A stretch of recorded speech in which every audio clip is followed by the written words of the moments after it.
Seumpama biji sesawi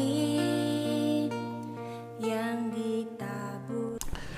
Shalom saudaraku, selamat pagi. Kembali kita di dalam renungan pagi hari ini. Kita tetap membahas melupakan yang di belakang.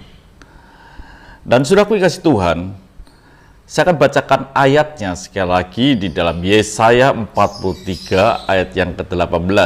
Firman-Nya, janganlah ingat-ingat hal yang dahulu, dan janganlah perhatikan hal-hal dari zaman purbakala. Arti daripada kita tidak boleh mengingat itu bukan berarti kita tidak boleh menoleh ke belakang. Tapi kita harus bisa membedakan tentang kisah daripada istri Lot.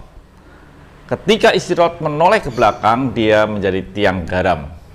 Beda dengan hal itu, karena ketika dia menoleh ke belakang, bukan sekedar dia menoleh, tapi sebetulnya hati daripada istri Lot ada di Sodom Gomora itu. Jadi saudaraku yang kasih Tuhan, kita boleh menoleh ke belakang untuk sesuatu kita bisa maju. Seperti saudara mengendarai sepeda motor, ada spion di kiri kanan, supaya kita boleh menoleh ke belakang, tetapi hanya sesaat saja.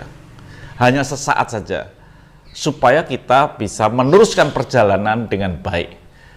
Tetapi kalau kita terus menoleh ke belakang, sudah pasti bahwa saudara akan jatuh dalam mengendarai sepeda motor. Jadi saudara, kita perlu menoleh ke belakang atau diizinkan menoleh ke belakang, tapi dengan bukan berarti hatinya ada di belakang. Saudaraku yang kasih Tuhan, hanya orang bodoh saja itu tidak mau belajar dari perkara yang di belakang. Jadi orang bodoh tidak mau belajar dari pengalaman masa lampau, di mana dia tetap jatuh di dalam hal-hal yang sama karena dia tidak belajar di masa lampau. Nah, kita perlu belajar untuk kita sebenarnya tidak jatuh lagi di dalam peristiwa yang sama. Artinya, kalau kita tidak mau belajar di masa lampau, maka saudara akan jatuh dalam hal-hal yang sama. Dan disitulah disebut dengan orang bodoh. Tapi orang yang normal, sebetulnya orang itu adalah orang yang akan dan mau belajar dari pengalaman masa lalu. Itu orang normal. Dia belajar dari pengalaman masa lalu supaya dia tidak jatuh dalam posisi yang sama, tidak mengalami kerugian dalam posisi yang sama, dia bisa menempuh jalan lain untuk dia memperoleh perjalanan yang baru. Itu orang normalnya seperti itu. Tetapi saudara yang sebetulnya ada lagi yang disebut bukan orang normal, tapi orang yang pandai.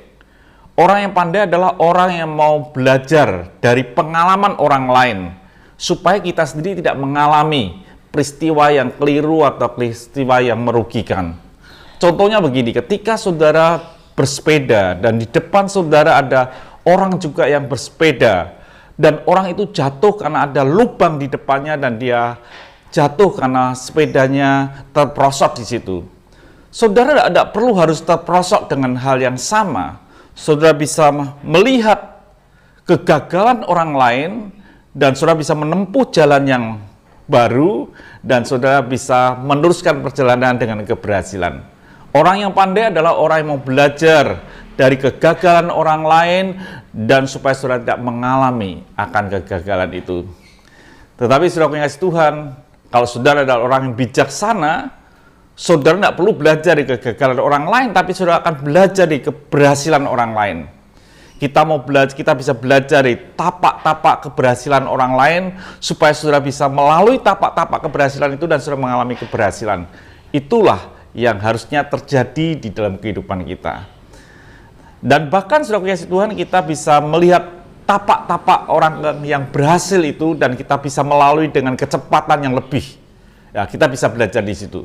Jadi saudara kasih Tuhan, kita perlu menoleh ke belakang, tapi supaya kita tidak jatuh dalam lubang yang sama dan problem yang sama.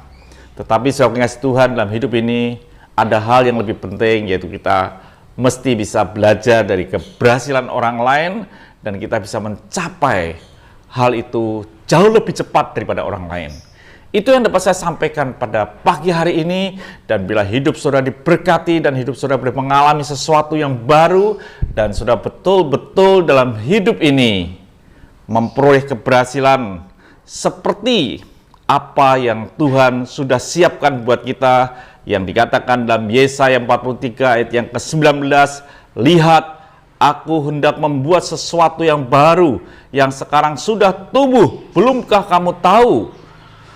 Ya, aku hendak membuat jalan di padang gurun dan sungai-sungai di padang belantara.